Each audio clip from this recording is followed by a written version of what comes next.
जय हिंद दोस्तों। RP target education के यूट्यूब चैनल में आप सभी का स्वागत है। आज हम लोग देखेंगे DEd special education hearing impaired, जो बच्चे श्रवण दिव्यांगता के क्षेत्र में डीएड कर रहे हैं और उनका सेकेंड ईयर है, तो उनके लिए आज का ये वीडियो बहुत महत्वपूर्ण होने जा रहा है। दोस्तों, आज जो हम वीडियो देखने जा रहे हैं, ये जून 2024 को जो एग्ज़ाम हुआ था 6/6/2024 को, प्रीवियस ईयर का ये पेपर है। दोस्तों, प्रीवियस ईयर का पेपर क्यों देखा जाए तो यहाँ से अगर आप अच्छी तरीके से तैयारी कर लेते हैं तो 80% नंबर आपको ये प्रीवियस ईयर के पेपर से ही कंप्लीट हो जाएंगे। ठीक है, इसलिए पेपर को देखना बहुत ज़रूरी है और आपको ये भी जानकारी होगा कि कितने घंटे का होगा, कितने मार्क्स का होगा।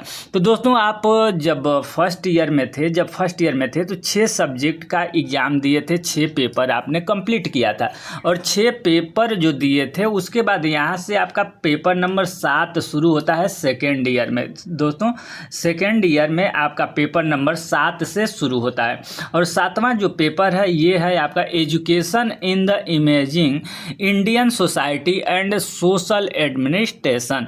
दोस्तों, ये आपका 7वां पेपर है। तो आइए देर न करते हुए देख लेते हैं दोस्तों कि कैसे कैसे प्रश्न आपको पूछा गया था 2024 में। दोस्तों, अगर देखा जाए तो यहाँ भी आपको 3 घंटे का ही समय मिलेगा और जो नंबर होगा 45 नंबर का ही आपको पेपर देखने के लिए मिलने वाला है। दोस्तों, पहला जो क्वेश्चन होगा ये शाम के टाइम में ये आपका पेपर होगा 2 बजे से 5 बजे के बीच में। ठीक है दोस्तों, जो पहला पेपर है ये आपको देखना है ट्रू एंड फॉल्स, यानी सही और गलत का निशान लगाना है।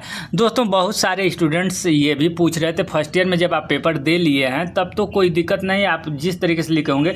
लेकिन अगर देखेंगे क्वेश्चन नंबर 1 का ए, ठीक है, क्वेश्चन नंबर 1 का ए पहला उत्तर, ठीक है, इस तरीके से लिख करके ये लिखेंगे सही, यानी सही है कि गलत है। अब यहाँ दोस्तों दूसरा का उत्तर लिखेंगे उत्तर, और ये गलत है तो गलत लिखेंगे। इस तरीके से आप लिख लेंगे और ये आपको अगर देखा जाए तो सही तरीका है। ठीक है, 5 क्वेश्चन यहाँ से सही और गलत के लिए आपको मिल रहा है। तो कैसे कैसे प्रश्न पूछा गया था देख लीजिए। भारत में 21वीं सदी की शिक्षा प्रणाली डिजिटल साक्षरता और तकनीक एकीकरण पर जोर देता है।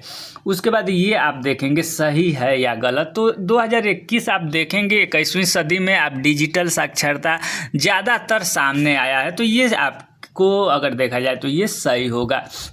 नेक्स्ट है स्कूलों में संचयी रिकॉर्ड समय के साथ छात्रों की शैक्षणिक और गैर शैक्षणिक प्रगति को ट्रैक करते हैं। तो स्कूलों में जो संचयी रिकॉर्ड है, आप खुद सोचिए संचयी रिकॉर्ड का मतलब क्या होगा।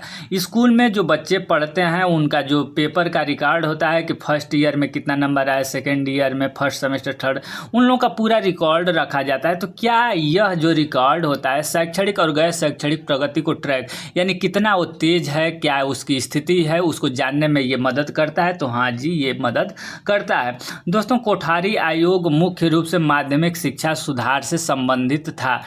ये आप कोठारी आयोग के बारे में विस्तृत पढ़ लेंगे। हो सकता है कि यहाँ 1 नंबर का पिछले बार दिया था, इस बार आपको 5 नंबर में दे दे, इसलिए कोठारी आयोग के बारे में आप अच्छी तरीके से पढ़ लेंगे। नेक्स्ट है दोस्तों चौथा नंबर का प्रश्न है भारतीय संविधान का अनुच्छेद 21A 6 से 14 वर्ष की आयु के बच्चों के लिए मुफ्त और अनिवार्य शिक्षा का आदेश देता है। तो ये भी दोस्तों बिल्कुल सही है। नेक्स्ट है एक बार और थोड़ा सा भारतीय समय अनुच्छेद थोड़ा सा ये देख लीजिएगा। 21A में ही है 6 से 14, लेकिन ये तो क्लियर है कि 6 से 14 वर्ष आयु के बच्चों को लिए निःशुल्क और मुफ्त शिक्षा का अधिकार अधिनियम अपना लागू हुआ था। नेक्स्ट है दूरस्थ शिक्षा के लिए कक्षा में शारीरिक उपस्थिति की आवश्यकता होती है। दूरस्थ शिक्षा क्या कहलाता है दोस्तों, जैसे पत्राचार का नाम आप सुने होंगे या नौकरी करते हुए आप सुने हो कोर्सपॉन्डेंस पत्राचार से बीएड या दूरस्थ शिक्षा, वही दूरस्थ शिक्षा है। आप घर रह करके आप जो शिक्षा ग्रहण कर लेते हैं, उसके बाद एक साथ जैसे मान लीजिए कि एक प्राइवेट होता है ना, तो इसको प्राइवेट ही मान लीजिए दूरस्थ शिक्षा, एक रेगुलर करते हैं एक प्राइवेट करते हैं, तो वही दूरस्थ शिक्षा जो होता है प्राइवेट से संबंधित, इसको मान लीजिए। ठीक है, दूरस्थ शिक्षा, नहीं तो दूरस्थ दूरस्थ शिक्षा से आप डीएड करते हैं, बीएड करते हैं, ये सारे कोर्स आप एक रेगुलर के साथ दूरस्थ शिक्षा से कर सकते हैं। ठीक है, तो क्या यह दूरस्थ शिक्षा में शारीरिक उपस्थिति की आवश्यकता होती है? नहीं दोस्तों, ये दूरस्थ शिक्षा होता है, ये शारीरिक उपस्थिति की ज़रूरत नहीं होती है। दूरस्थ शिक्षा में हम घर रह करके हमें सिलेबस मिल जाता है और हम अपनी तैयारी करते हैं। दोस्तों नेक्स्ट जो है 4 प्रश्न पूछे जाएंगे और 1 नंबर का प्रश्न आपको होगा, और देखेंगे उसमें कुछ ये यहाँ पर भरने के लिए आएगा। ठीक है, आपको फिल इन द ब्लैंक यहाँ पर तो मल्टीपल चॉइस यानी बहुविकल्पी प्रश्न आपसे 4 प्रश्न पूछे जाएंगे और 1 नंबर का होगा। यहाँ है कि एनजीओ है डैश है में महत्वपूर्ण भूमिका निभाते हैं, यानी एनजीओ किस में महत्वपूर्ण भूमिका निभाते हैं? तो सरकारी नीतियों की देखरेख में, विकलांग बच्चों के लिए शैक्षिक अवसरों को बढ़ावा देना, निजी स्कूलों को वित्त पोषित करना, शैक्षिक पहुंच को प्रतिबंध करना। दोस्तों जो एनजीओ होता है, एनजीओ में महत्वपूर्ण भूमिका निभाते हैं। एनजीओ में अगर देखा जाए तो कौन सबसे महत्वपूर्ण भूमिका निभाते हैं? तो एनजीओ में अगर देखा जाए तो यहाँ पर क्या है, सरकारी नीतियों की देखरेख। तो एनजीओ है तो सरकारी नीति नहीं देखेंगे। इसमें विकलांग बच्चों के लिए शैक्षिक अवसरों को बढ़ावा देना, ये आप कुछ सही लगा सकते हैं। सबसे बेहतर अगर देखा जाए तो यही सही है। ठीक है, अब दोस्तों आरटीआई अधिनियम 2009 अनिवार्य करता है। ये भी आरटीआई जो 2009 है 6 से 14 वर्ष के आय के सभी बच्चों के लिए निःशुल्क और अनिवार्य शिक्षा है, ये आपका क्लियर हो जाता है। यहाँ केवल लड़कों के लिए शिक्षा, केवल शहरी क्षेत्रों के लिए केवल माध्यमिक। दोस्तों यहीं पर आपको सीटेट का एक बहुत महत्वपूर्ण आपको टॉपिक कहिए या उसको जड़ी बूटी कहिए या जो कहिए, बहुत अच्छी चीज़ जहाँ भी केवल आ जाए, केवल शब्द आप सीटेट का पेपर दीजिएगा केवल ये करने के लिए, तो ये निगेटिव प्रश्न है, ये गलत हो जाता है। केवल लड़कों के लिए तो नहीं, गलती हो जाएगा ये। अगर जैसे मान लीजिए कि केवल शहरी क्षेत्रों में केवल शब्द ही देख करके, ये गलत हो जाएगा। यहाँ पर आरटीआई अधिनियम 2009 के अंतर्गत क्या अनिवार्य करता है? तो केवल शब्द ही गलत हो जाता है। ठीक है, तो केवल जहाँ भी रहता है वो निगेटिव होता है, वो गलत होता है। ठीक है, केवल, दंड देना, शिकायत करना, ये सब निगेटिव। आप सीटेट का पॉजिटिव और निगेटिव वर्ड टैग पढ़ेंगे तो ये बहुत इंपॉर्टेंट आपको सीटेट के लिए भी बेनिफिट रहेगा। अब दोस्तों तीसरा जो प्रश्न पूछा गया है, सतत और व्यापक मूल्यांकन। सतत और व्यापक मूल्यांकन क्या होता है? हो सकता है कि आप सतत और व्यापक मूल्यांकन से संबंधित आप टॉपिक पढ़ लेंगे। सतत और व्यापक मूल्यांकन क्या चीज़ है दोस्तों? तो ये सतत मतलब सतत, लगातार, और व्यापक में विस्तृत। मूल्यांकन क्या चीज़ है? CCE भी इसका शॉर्ट रूप है। हो सकता है कि आपसे छोटा दे दे कि CCE का फुल फॉर्म क्या है।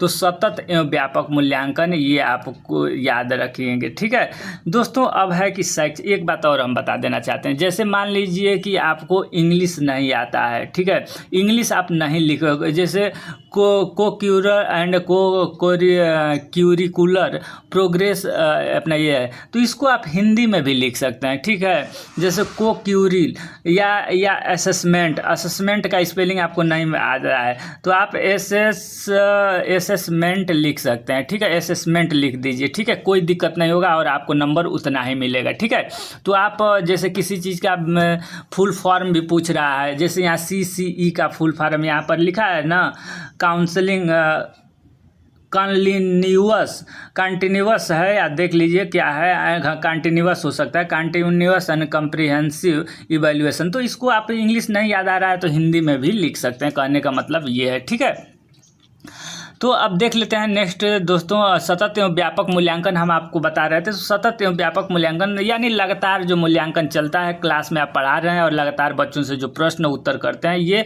सतत और व्यापक मूल्यांकन के अंतर्गत आता है। यहाँ केवल आ गया, ये भी काट दीजिए।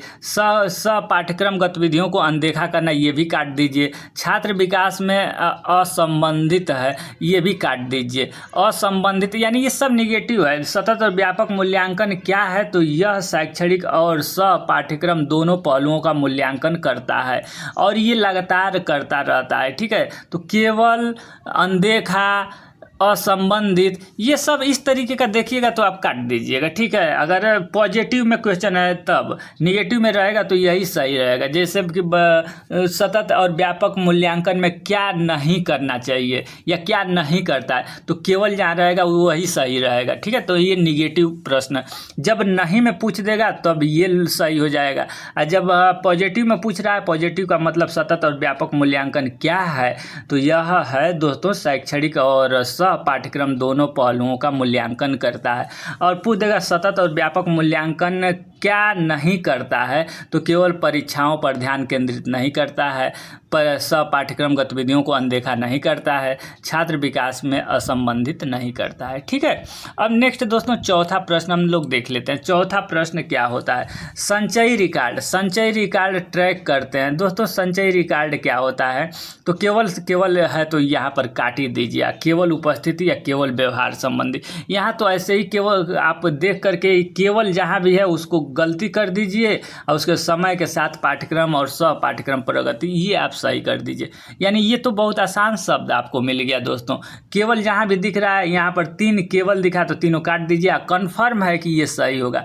लेकिन दोस्तों यही अगर संचयी रिकॉर्ड नहीं ट्रैक करते हैं, अगर इस तरीके से अपना डॉट नहीं ट्रैक करते हैं तो केवल वाला ही सही हो जाएगा, ठीक है। जब नहीं में पूछेगा तो केवल वाला सही हो जाएगा, अगर हाँ में पूछ रहा है तो आपका ये सही हो जाएगा। और सी टेट के लिए आपके लिए ये रामबाण एक प्रश्न तैयार हो गया, ठीक है, जो कि आपको बहुत सारे क्वेश्चन में ये जो मुद्दा है जो केवल शब्द आपको बहुत मदद करेगा, ठीक है। तो दोस्तों एक बात और हम कहना चाहते हैं कि चैनल पर आप नए हैं तो चैनल को सब्सक्राइब करके बेल आइकन को दबा लेंगे, क्योंकि इस चैनल पर अभी आपका रिजल्ट पेपर देंगे, पेपर के बाद आपका रिजल्ट आएगा, रिजल्ट के बाद आपका RCI में रजिस्ट्रेशन करना है, RCI में रजिस्ट्रेशन करने के बाद CRE करना पड़ता है, उसके बाद आप प्राइवेट में करना चाहते हैं तो क्या करें, इत्यादि सारी जानकारी आपको इस चैनल पर मिलती रहेगी। इसलिए आप चैनल को सब्सक्राइब करके बेल आइकन को दबा लेंगे। अब यहाँ पर 9 क्वेश्चन आपको देखने के लिए मिलेगा 1-1 नंबर का, और आपको लिखना है एक शब्द या एक वर्ड में आपको लिख देना है, ठीक है। तो शिक्षा का कोई एक कार्य बताइए। आप सोचिए ना कि शिक्षा का क्या कार्य है, आप शिक्षा ग्रहण कर रहे हैं उसका क्या कार्य है, आप एक केवल कार्य लिख देना है।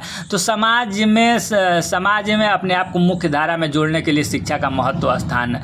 शिक्षा के द्वारा हम अपने व्यावसायिक और अपने जीविकोपार्जन के लिए कार्य करते हैं। शिक्षा के द्वारा समाज को हम बेहतर बनाने का कार्य करते हैं, इत्यादि। शिक्षा ही शिक्षा है सब कुछ। आदर्शवाद को परिभाषित कीजिए दोस्तों। आदर्शवाद क्या है, इसको परिभाषा लिख देना है। औपचारिक शिक्षा, देखिए औपचारिक शिक्षा और अनौपचारिक शिक्षा ये आप पढ़ लेंगे। औपचारिक शिक्षा क्या कहलाता है, अनौपचारिक शिक्षा क्या कहलाता है, औपचारिक मूल्यांकन क्या कहलाता है, अनौपचारिक मूल्यांकन क्या कहलाता है, ये आप पढ़ लेंगे। मूल्यांकन, असेसमेंट और औपचारिक अनौपचारिक शिक्षा। मुक्त अधिगम को परिभाषित कीजिए दोस्तों। डिफाइन ओपन लर्निंग यानी मुक्त अधिगम यानी खुला शिक्षा। आपको एकदम खुला पर्यावरण में छोड़ दिया जाए, आप कैसे कैसे शिक्षा ग्रहण करेंगे उसके बारे में 1 लाइन 2 लाइन लिखिए ना, कि वो तो बहुत आसान होता है। उसमें बच्चा एकदम बिल्कुल प्रत्यक्ष रूप से देख करके अपने आप को सीख लेता है। वही है खुला एकदम वातावरण में बच्चे को सीखना, यही परिभाषित कर। RPWD एक्ट कानून का पूर्ण रूप क्या है, यानी RPWD का पूर्ण रूप right of person with disability यहाँ पर लिखा हुआ है, ये भी देख लेंगे। RPWD एक्ट 2016 के अंतर्गत 21 प्रकार की दिव्यांगता दी गई है, ठीक है, ये भी याद रखेंगे, ठीक है। PWD एक्ट 1995 के अनुसार 7 प्रकार की दिव्यांगता थी और 3% नौकरी में आरक्षण था, लेकिन RPWD एक्ट 2016 के अंतर्गत नौकरी में 4% आरक्षण हो गया दोस्तों। और आपको शैक्षिक कार्यक्रम में अगर कोई एडमिशन लेना है या कुछ उस तरीके से करना है तो दिव्यांग बच्चों को 5% आरक्षण दिया गया है, ठीक है, ये याद रखिएगा। 4 और 5% में कन्फ्यूजन हो जाता है। 4% आपका नौकरी में आरक्षण है, 5% आपको शैक्षणिक में कार्यक्रम में अपना आरक्षण है, ठीक है। दोस्तों नेक्स्ट जो प्रश्न पूछा गया, RPWD एक्ट अधिनियम 2016 में दी गई दिव्यांगताओं की कोई 4 की सूची बनाइए। यानी 21 प्रकार की दिव्यांगता है, इसमें कोई 4 की सूची बना देना है। ठीक है, 4 की सूची बना देना है। तो दोस्तों हियरिंग इम्पेयर्ड हो गया, श्रवण दिव्यांग हो गया, उसके बाद स्पीच भी आता है श्रवण दिव्यांग के अंतर्गत, लेकिन मानसिक दिव्यांग कर सकते हैं। उसके बाद दृष्टि दिव्यांग कर सकते हैं, थैलीसीमिया कर सकते हैं, बावनापन कर सकते हैं, मास्कुलर डिस्ट्रॉफी कर सकते हैं, ऑटिज्म कर सकते हैं इत्यादि। जब 21 प्रकार का दिव्यांगता है तो इसमें 5-7 तो आपको याद रहेगा। ठीक है, नेक्स्ट है दोस्तों, हाथ पैर से जो दिव्यांग है उसको लोकोमोटर डिसेबिलिटी कहते हैं या फिजिकल हैंडीकैप कहते हैं इत्यादि। ठीक है, अब विद्यालय प्रशासन का कोई एक सिद्धांत बताइए। यानी विद्यालय प्रशासन का कोई एक सिद्धांत। विद्यालय प्रशासन का मतलब क्या हुआ?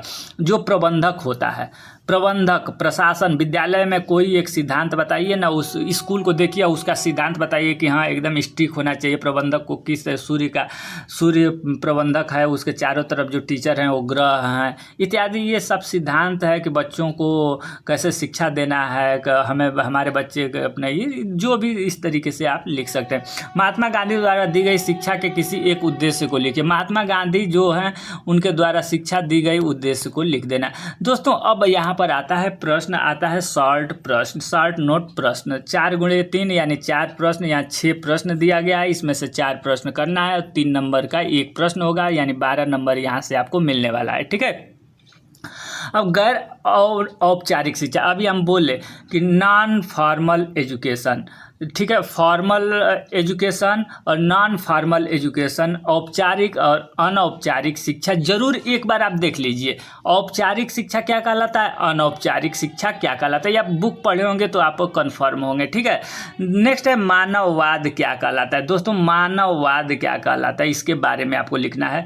शिक्षक के लक्षण, यानी शिक्षक जो है उसके क्या लक्षण होने चाहिए। मिश्रित अधिगम, यानी मिश्रित अधिगम का मतलब है कि सब चीज़ मिला करके एक साथ बच्चों को सिखाना, ये सब तो और अच्छा होगा। नीड फॉर एजुकेशन, यानी शिक्षा की आवश्यकता हमें क्यों पड़ती है, आपको शिक्षा की आवश्यकता क्यों पड़ती है। SCERT क्या है, SCERT का फुल फॉर्म लिख देंगे। SCERT राज्य के अंतर्गत जो शिक्षा का अपना ये है वो है SCERT, और NCERT देख लेंगे। ठीक है, अब दोस्तों नेक्स्ट हम लोग देखते हैं चौथा नंबर, और ये चौथा नंबर का जो प्रश्न होगा ये लॉन्ग प्रश्न होगा। एक प्रश्न करना है 8 नंबर का आपको मिलेगा, लेकिन यहाँ पर ऑप्शन दिया गया है, A को करें चाहे B को करें। ठीक है, उसके बाद से ये दूसरा प्रश्न भी आपको करना होगा। ठीक है, तो यहाँ पर लॉन्ग क्वेश्चन है, आप 4-5 पेज कम से कम लिखेंगे तो 8 नंबर आराम से मिल जाएगा। और टाइमिंग भरपूर मात्रा में है, आप चाहें तो खूब रिलैक्स मूड में सोच करके बढ़िया से लिख सकते। भारत में शैक्षिक नीतियाँ, यानी भारत में जो शैक्षिक नीतियाँ हैं, भारत में जो शिक्षा की नीतियां हैं उस और प्रथाओं को आकार देने में कोई 2 सरकारी संगठन की भूमिका पर चर्चा कीजिए। 21वीं सदी के भारत में शिक्षा की चुनौती और अवसर पर चर्चा कीजिए। इसमें से ये लिख दीजिएगा या ये लिखिएगा। ठीक है, अब दोस्तों नेक्स्ट जो आता है प्रश्न, ये आता है आपका दूसरा, ये भी लॉन्ग क्वेश्चन है और एक करना है 7 नंबर का, यहाँ से आपको करना है। स्कूल प्रशासन और स्कूल संगठन को स्पष्ट कीजिए। आप श्रवण बाधित बच्चों के लिए पाठशाला का आयोजन कैसे करेंगे। ये तो आसान है, बिल्कुल आप लिख सकते हैं। शिक्षा में अवसर की समानता की अवधारणा पर चर्चा करें। समावेशी शिक्षा दिव्यांग बच्चों के लिए कैसे मदद फायदेमंद है इत्यादि, ये आपको लिख देना है। दोस्तों आपको ये पेपर का विश्लेषण कैसा लगा, आपको हम बता देना चाहते हैं कि इसी तरीके से आज आपको पेपर नंबर पहला यानी 7वां पेपर आपको मिला। इसी तरीके से आपको देखते हैं कल या परसों तक सारे पेपर, जो आपको 7 पेपर देना है, 7 पेपर हम अपने इस चैनल पर कंप्लीट करा देंगे। तो चैनल पर नए हैं तो चैनल को सब्सक्राइब कर लें, बेल आइकन को दबा लें, जिससे कि हम जो भी वीडियो डालें वो आप तक पहुंच जाए। और एक काम करेंगे कि जाते जाते वीडियो को लाइक कर देंगे, ताकि मोटिवेट होकर के हम आप लोगों के लिए अच्छे कंटेंट और आपके लिए जानकारी लाते रहें। धन्यवाद।